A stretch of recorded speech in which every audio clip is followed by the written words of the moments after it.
चला आज आपण मस्त छान वांग्याची भाजी बनवणार आहोत। डाळ वांग बनवणार आहोत आपण मस्त। मी घेतलेले आहे त्यासाठी वांगे।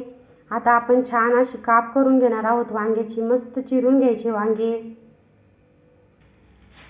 अशा पद्धतीने छान मस्त आपण वांगी चिरून घेतलेली आहे आणि थोडीशी तुरीची डाळ भिजू घातलेली आहे। आज आपण मस्त छान असं तुरीचं डाळ वांग बनवणार आहोत। तुरीची डाळ टाकून मस्त छान असं डाळ वांग करणार आहोत। आता आपण छान वांग्याच्या भाजीला फोडणी टाकणार आहोत। गॅस आपण छान ऑन केलेला आहे। त्यामध्ये टाकलेला आहे तेल। आपण त्यामध्ये टाकणार आहोत मोहरी। मोहरी छान तडतड झाल्यानंतर टाकायचं लसणची पेस्ट। आता मस्त लसणची पेस्ट टाकायची। छान अशी लसणची पेस्ट लाल झाल्यानंतर आपण त्याच्यामध्ये टाकणार आहोत वांगे। लसणची पेस्ट झाली आपली छान लाल। आता टाकून घेऊ वांगे। वांगे छान तेलामध्ये परतून घ्यायचे। मस्त परतून घ्यायचे वांगे तेलामध्ये। टाकून घेऊयात थोडीशी कोथिंबीर।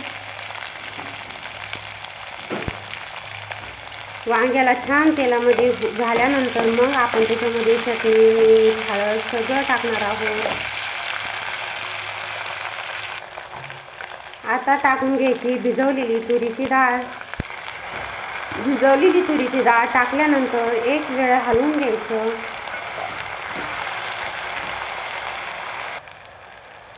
लाल चटणी टाकायची 1 चमचा। अर्धा चमचा हळद। चवीनुसार मीठ। छान मस्त घेऊयात हलवून। आता टाकून घेऊयात पाणी।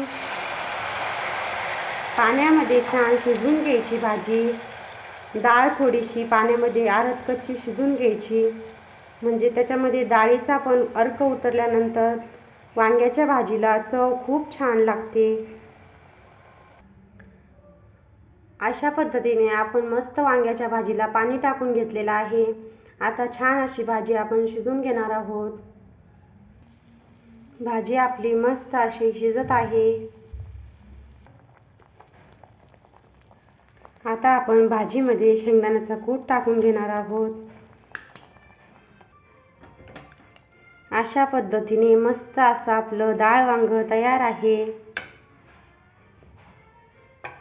अशा पद्धतीने डाळ वांग केल्यास खूप छान लागतं। एक वेळ नक्की करून बघा। लाईक करा, सबस्क्राईब करा, व्हिडिओ आवडल्यास शेअर करा।